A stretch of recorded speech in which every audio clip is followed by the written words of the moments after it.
जीवन का सबसे बड़ा सत्य मृत्यु है, जिसको कोई टाल नहीं सकता। जन्म और मृत्यु दोनों का निश्चित समय होता है, लेकिन कभी कभी कुछ लोगों की आकस्मिक मृत्यु यानी एक्सीडेंटल डेथ हो जाती है, जैसे अचानक किसी दुर्घटना का शिकार हो जाना। कहते हैं इस तरह की मृत्यु में व्यक्ति की आत्मा प्रेत बनकर भटकती रहती है, और कभी कभी ये भटकती हुई आत्माएं बिना किसी ठोस वजह के आने जाने वाले लोगों को परेशान करती हैं, क्योंकि इनके अंदर बहुत गुस्सा भरा हुआ होता है। ये आत्माएं तब तक सांसारिक मोह माया से मुक्त नहीं होती जब तक ये अपनी ही तरह दूसरे लोगों को भी अपने जैसे हादसे का शिकार नहीं बना देती।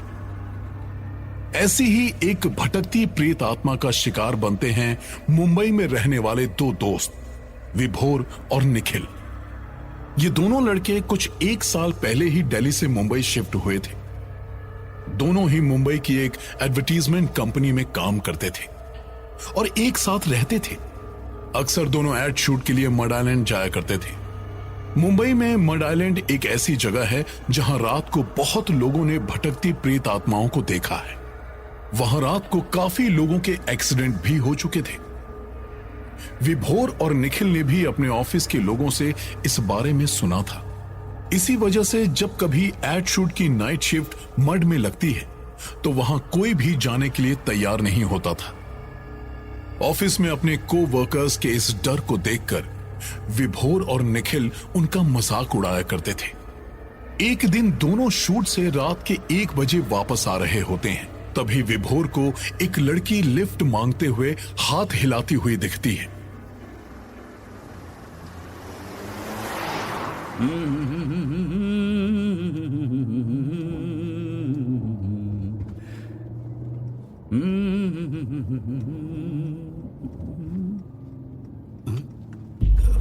निखिल, तूने देखा अब एक लड़की ने लिफ्ट मांगने के लिए हाथ आगे किया? यार तू ना ऑफिस वालों की गॉसिप पे मत आया कर। जब से उन्होंने मड का भूतिया किस्सा तुझे सुनाया ना, तभी से तुझे कोई ना कोई लिफ्ट मांगता हुआ दिखता है। टाइम देख, रात के 1 बज रहे हैं, खाली सुनसान सड़कें हैं। यहां तुझसे कौन लिफ्ट मांगेगा? भूत या चुड़ैल? वैसे कोई खूबसूरत चुड़ैल होगी ना तो मैं लिफ्ट दे दूंगा। तू बोल तो पीछे लूंगा नहीं। हाँ यार अब तू मजाक मत उड़ा। मैं भी इन सब कहानियों पर विश्वास नहीं करता, लेकिन अभी मैंने सच में एक लड़की को हाथ हिलाते हुए देखा, जैसे वो हमसे लिफ्ट मांग रही हो। और वैसे हम दोनों भी तो रात के 1 बजे इस रास्ते से जा रहे हैं। हो सकता है कि वो हमारी तरह किसी शूटिंग से आ रही हो और अचानक उसकी कार खराब हो गई हो सकता है, हो तो कुछ भी सकता है। लेकिन बॉस, मुझे कोई नहीं दिखा। अब तू चुपचाप बैठ, मुझे शांति से ड्राइव करने दे। यार आराम से चल, ये एक्सीडेंट प्रोन एरिया है। यार तू मुझे ड्राइव करने दे। अभी तूने अपने बाइक की स्पीड देखी कहाँ है?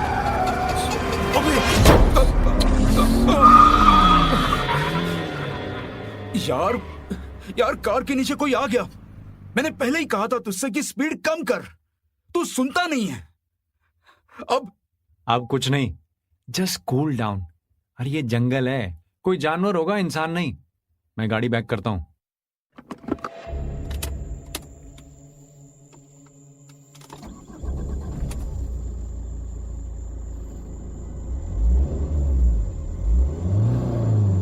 अब क्या हुआ? यार ऐसा लग रहा है टायर में कुछ अटक रहा है। शायद कोई बड़ा जानवर है। तू देख जरा। हाँ, मैं देखता हूं।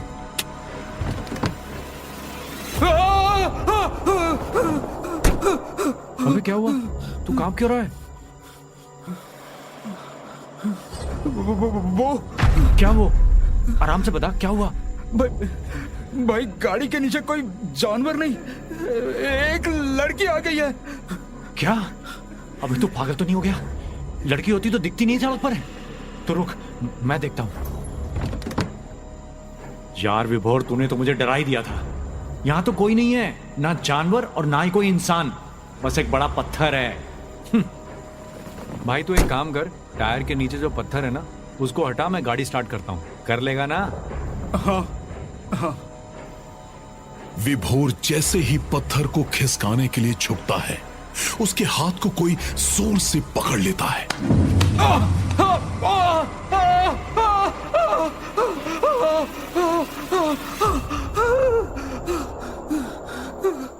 वो झुककर देखता है तो एक लड़की वहां लेटी हुई है। वो उसको इशारे से अपने आप को निकालने के लिए कहती है। ये वही लड़की है जिसको उसने पहले लिफ्ट मांगते हुए देखा था। विभोर अपना हाथ छुड़ाकर ऊपर उठता है और उसके हाथ में एक पत्थर होता है।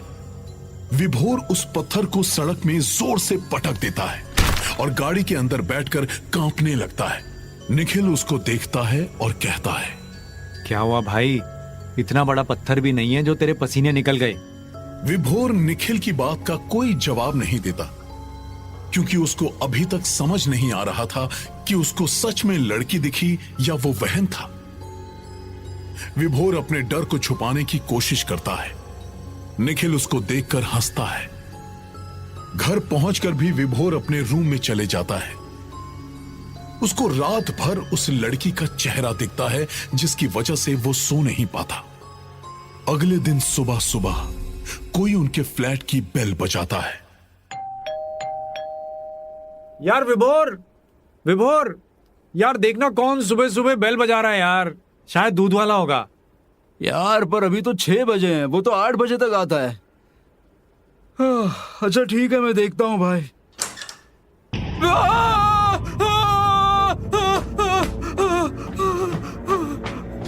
अबे क्या हुआ?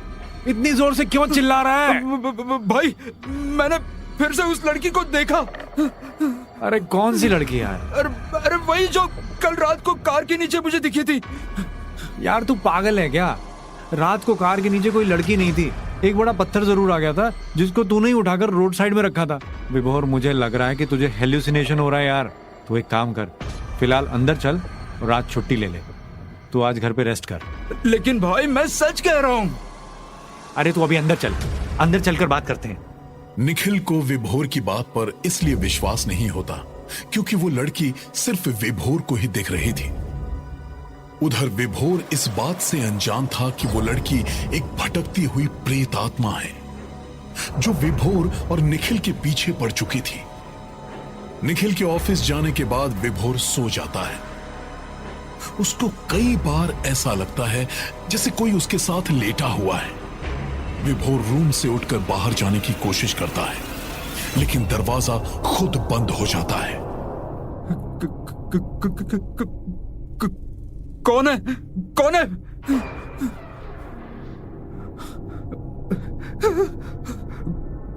कौन है? कौन है दरवाजे के पीछे?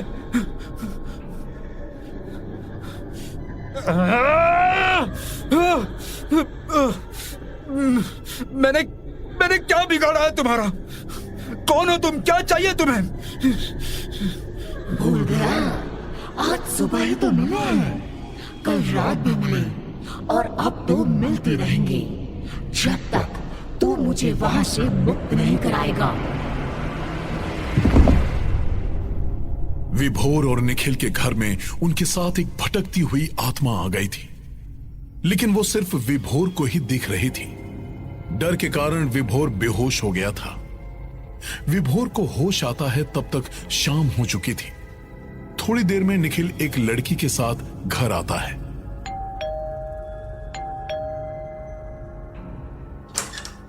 कितना टाइम लगाता है तू दरवाजा खोलने में? इशिका, ये विभोर है। कल शूट में ये भी हमारे साथ रहेगा। हाय विभोर। अरे विभोर, कहाँ खोया हुआ है? वो तुझे ग्रीट कर रही है। एटलीस्ट रिप्लाई तो कर।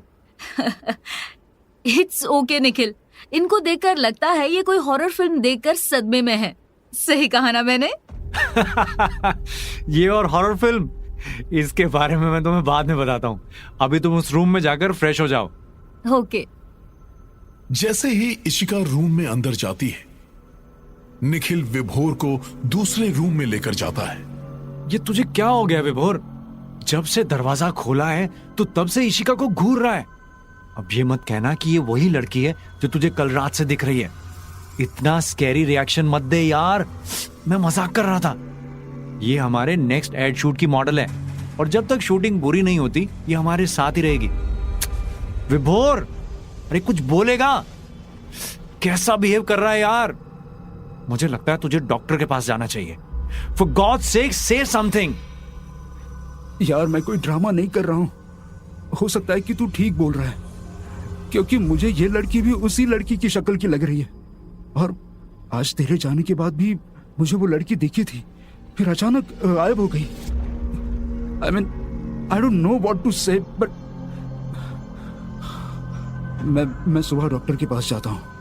ये सही बात की ना तूने। अच्छा अब तू रिलैक्स कर, मैं इशिका से स्क्रिप्ट डिस्कस करके आता हूँ। विभोर अपने रूम में सोने चला जाता है।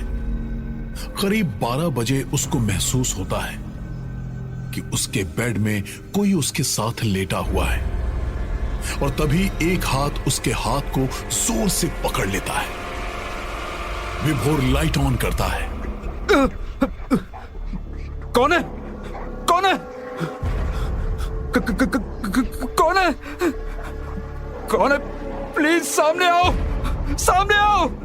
सामने आऊंगी तो डरोगी तो नहीं? हाँ?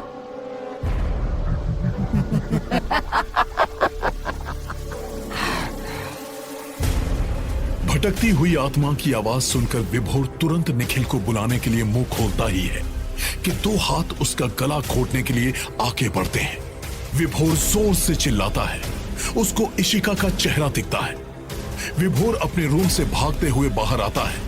वहां निखिल और इशिका बैल्कनी में खड़े हुए बातें कर रहे होते हैं। इशिका विभोर को देखती है और निखिल को धक्का देने के लिए हाथ आगे करती है। विभोर तुरंत भागता हुआ बैल्कनी में जाता है, लेकिन निखिल और इशिका दोनों ही वहां से गायब हो जाते हैं।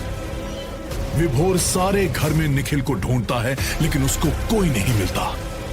और तभी विभोर को कुछ अजीब सी आवाजें आती हैं। अगर अपने दोस्त को जिंदा देखना चाहता है तो अभी के अभी मुझे उसी रास्ते में मिल जहां तूने मुझे पहली बार देखा था। और सुन, ज्यादा देरी मत करना, नहीं तो तेरा दोस्त जिंदा नहीं मिलेगा। लेकिन तुम हो कौन और हमारे पीछे क्यों पड़ी हो? तेरे सारे सवालों के जवाब वही मिलेंगे। अब जल्दी जा, नहीं तो तेरा दोस्त नहीं बचेगा।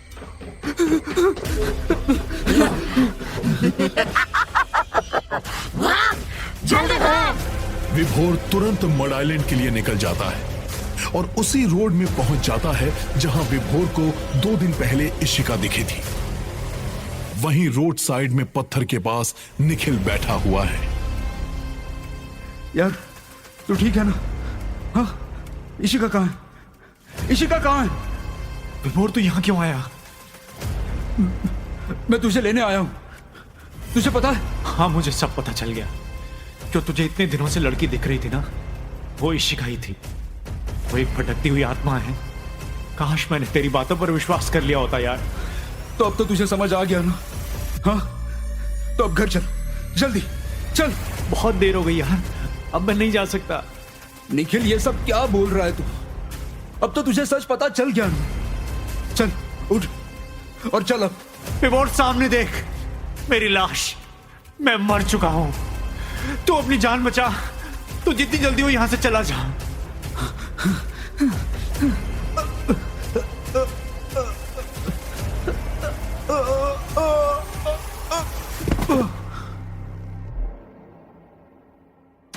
विभोर निखिल की लाश देखकर जमीन पर गिर जाता है और स्ट्रोक से उसकी मौत हो जाती है।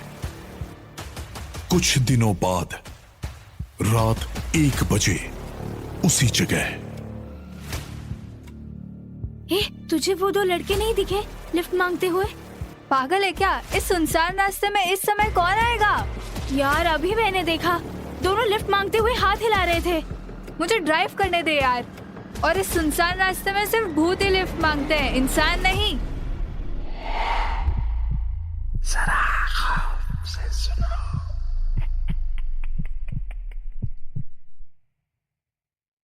तो दोस्तों आपको स्टोरी कैसी लगी कमेंट बॉक्स में जरूर बताएं। अब चलते हैं दूसरी कहानी की ओर। जरा खौफ से सुनो।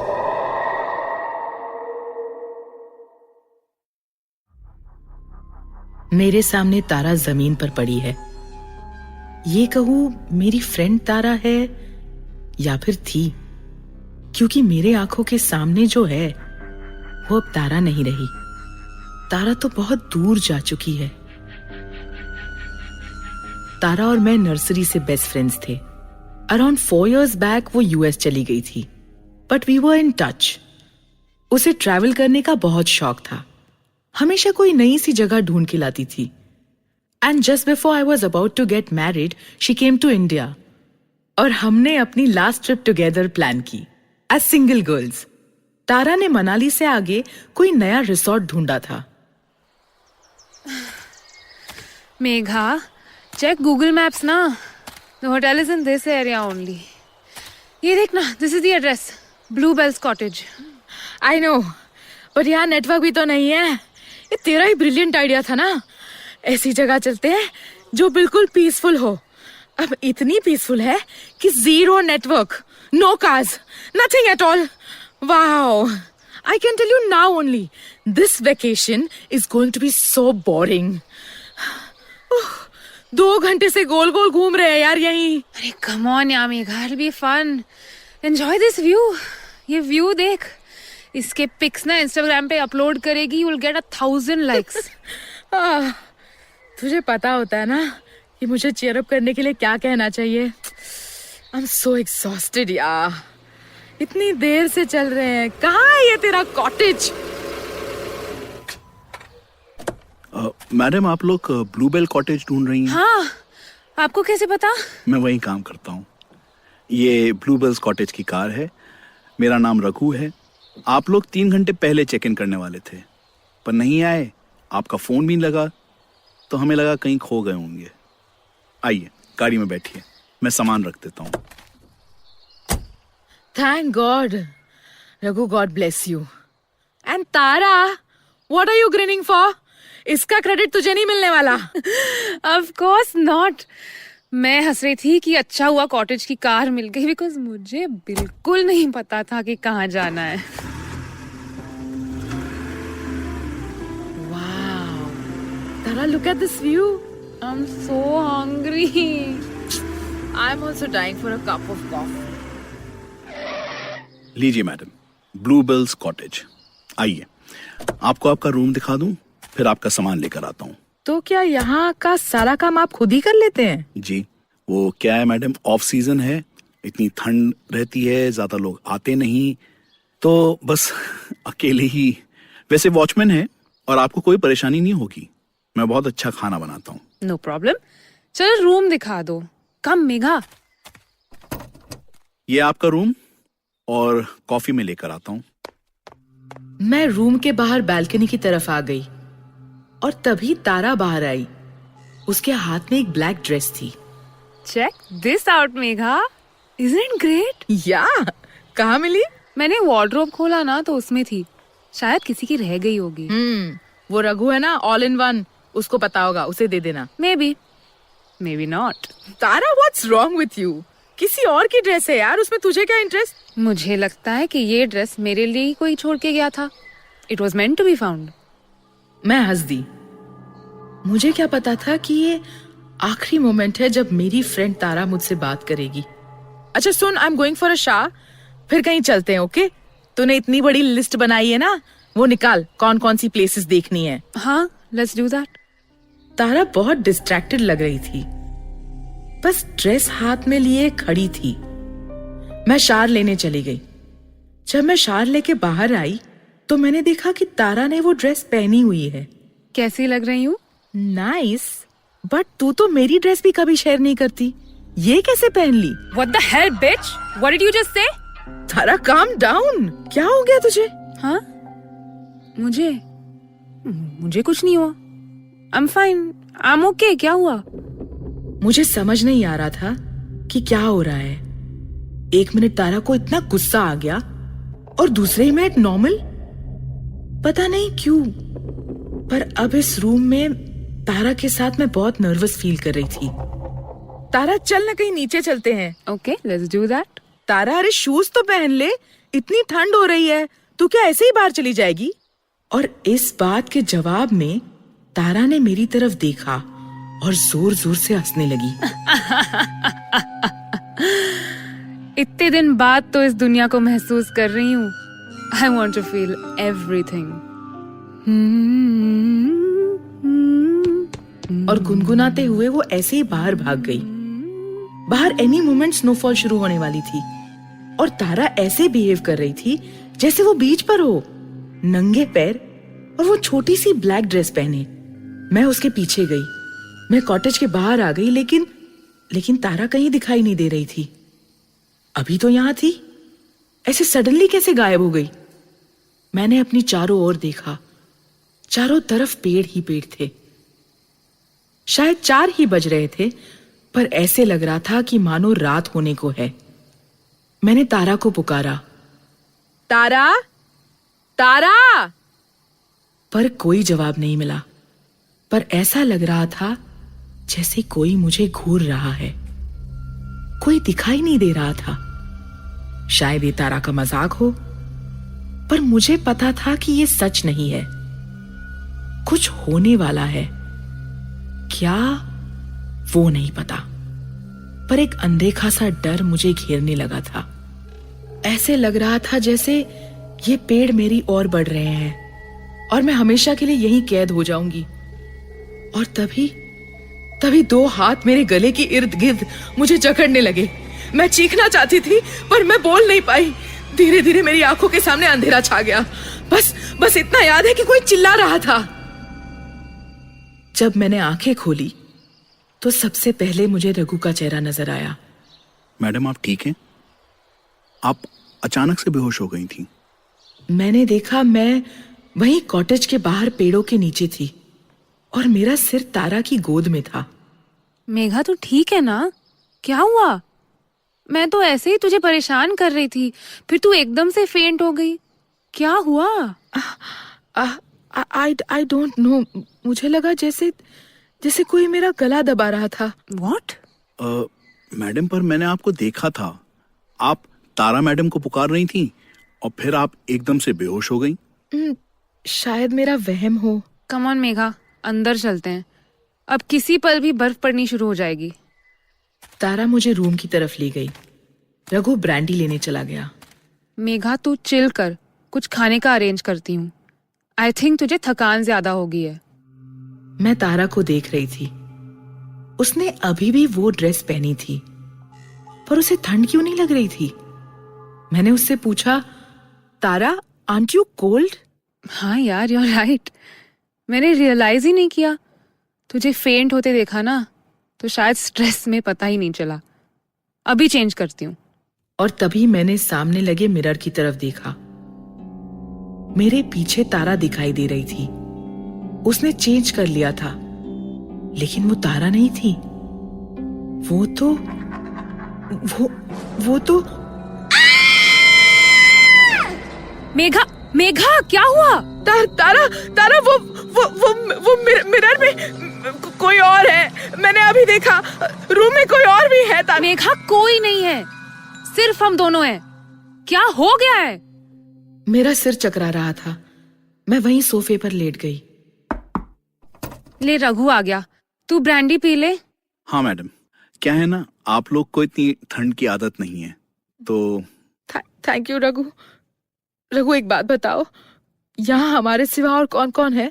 मैडम, आज तो आप ही लोग हो और कोई नहीं है होटल में। कल 2 पार्टी और आ रही हैं। तू स्ट्रेस क्यों कर रही है? You and I will have a blast together. तू आज सिर्फ रेस्ट कर। नहीं Tara, let's go for a walk ना। Okay, whatever you say. ठीक है मैडम, आप जरूर जाइए, लेकिन ज्यादा दूर मत जाना। कॉटेज के आसपास ही रहना। ओके रघु, एज यू से। मैंने तारा से कुछ नहीं कहा, पर सच कहूं तो इस कमरे में मुझे घबराहट सी हो रही थी। हम दोनों वॉक के लिए निकल गए। तारा बिल्कुल पहले की तरह हंस रही थी, बातें कर रही थी, और मुझे लगा शायद सब कुछ ठीक ही है। मैं ऐसे ही परेशान हो रही हूँ। तारा फोटोज खींच रही थी। मैं भी एक पत्थर के ऊपर बैठ गई। चारों तरफ सिर्फ पहाड़ ही पहाड़ थे और घना जंगल। नीचे नदी बह रही थी। बिल्कुल सन्नाटा था। सच में उस पल में मुझे लगा कि सब ठीक है, कितनी शांति है यहाँ। मैंने आंखें बंद कर ली। सिर्फ तारा के गुनगुनाने की आवाज आ रही थी। पता नहीं कौन सा गाना था। तारा, ये गाना तूने कहाँ सुना? हाँ, कौन सा गाना? वाह, what a view! Amazing pics लिए मैंने। अरे जो गाना तू अभी गुनगुना रही थी। मैं गुनगुना रही थी?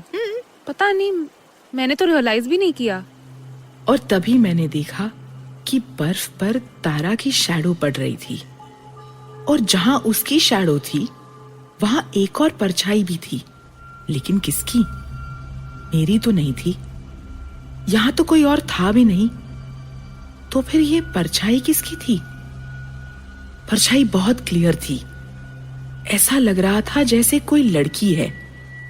मैं बहुत ध्यान से उसे देख रही थी। क्या हुआ मेघा? इतने ध्यान से क्या देख रही है? तारा, सी ना, ये शैडो किसकी है? तारा मेरे पास आ गई। वो शैडो की तरफ झुकी। पता नहीं, ये तो मेरी शैडो से बिल्कुल लगी हुई है। What the freaking hell is this? I don't know, Tara. I really don't know। Megha, ये क्या हो रहा है? Oh God, क्या तू मेरे साथ मजाक कर रही है? नहीं, मैं मजाक क्यों? और इससे पहले कि मैं तारा की बात का जवाब दे पाती, वो परछाई बर्फ से उठने लगी। मैं जैसे अपनी जगह पर जम गई थी। वो परछाई मेरे सामने खड़ी थी, एक इंसान की तरह, पर वो इंसान नहीं थी। और वो तारा की तरफ बढ़ने लगी। तारा, तारा, तारा भाग, तारा मूव, तारा! पर तारा तो जैसे उसकी आंखें उस परछाई से हटाई नहीं पा रही थी, और मेरी आंखों के सामने वो परछाई तारा से लिपट गई, और परछाई और तारा एक हो गए। तारा ने मुड़ के मेरी तरफ देखा, और उसकी आंखें जैसे आग उगल रही थी। ऐसा लग रहा था जैसे वो तारा है ही नहीं। तारा मेरी तरफ बढ़ने लगी, वही गाना गुनगुनाते हुए। वो परछाई मेरे सामने खड़ी थी, एक इंसान की तरह, पर वो इंसान नहीं थी। और वो तारा की तरफ बढ़ने लगी। तारा, तारा भाग, तारा, तारा मूव, तारा! पर तारा तो जैसे अपनी आंखें उस परछाई से हटाई नहीं पा रही थी, और मेरी आंखों के सामने वो परछाई तारा से लिपट गई, और परछाई और तारा एक हो गए। तारा ने मुड़ के मेरी तरफ देखा, और उसकी आंखें जैसे आग उगल रही थी। ऐसा लग रहा था कि वो तारा है ही नहीं। तारा मेरी तरफ बढ़ने लगी, वही गाना गुनगुनाते हुए, पर उसके पैर जमीन पर नहीं थे। मैं जोर जोर से चिल्लाई, तारा, तारा, तारा, मैं हूं तारा, तारा, मेघा! और एक पल के लिए ऐसा लगा जैसे उसकी आंखों में जलती आग धीमी हो गई। मेरी बेस्ट फ्रेंड लौट आई। मेघा, भाग जल्दी। नहीं तारा, मैं यही हूं, मैं तुझे छोड़कर कहीं नहीं जाऊंगी। पर मेरी बात का उस पर कोई असर नहीं पड़ रहा था। मेरी फ्रेंड तारा कहीं खो गई थी। वही आग उसकी आंखों में फिर जलने लगी, और तारा मेरी तरफ अपने हाथ बढ़ाने लगी, और मैं वहां से भागी। कितनी देर तक भागती रही मुझे याद नहीं, और फिर मैं रुक गई, क्योंकि भागने के लिए जमीन खत्म हो चुकी थी, और मेरे सामने गहरी खाई थी, और मेरा पीछा करती हुई वही धुन। मुझे लगा जैसे तारा मुझे मार डालेगी। फिर से मुझे उसके हाथ मेरे गले की तरफ बढ़ते हुए दिखाई दिए, और मैंने एक पत्थर उठाया और तारा के सिर पर दे मारा। तारा गिर गई, उसके सिर से खून बह रहा था, लेकिन ये मेरी दोस्त तारा नहीं थी। तारा वही जमीन पर पड़ी है, खून में लिपटी हुई। ये मैंने क्या कर दिया? तारा, तारा उठना। तारा, आई एम सॉरी। तारा, मैं तुझे हॉस्पिटल ले जाती हूँ, तू ठीक हो जाएगी। तारा, तारा, तारा! और तभी मैंने सर उठाकर सामने देखा, तो वो परछाई मेरी तरफ बढ़ी चली आ रही थी, और फिर वो मुझसे लिपट गई। The Dress was written by Isha Sharma and Satyam Tripathi. Directed by Satyam Tripathi, with performances by Veera Saxena, Trupti Khamkar, and Satyam. Come back next week for another horrifying story called The Haunted Mobile, exclusively on Book My Show Jukebox.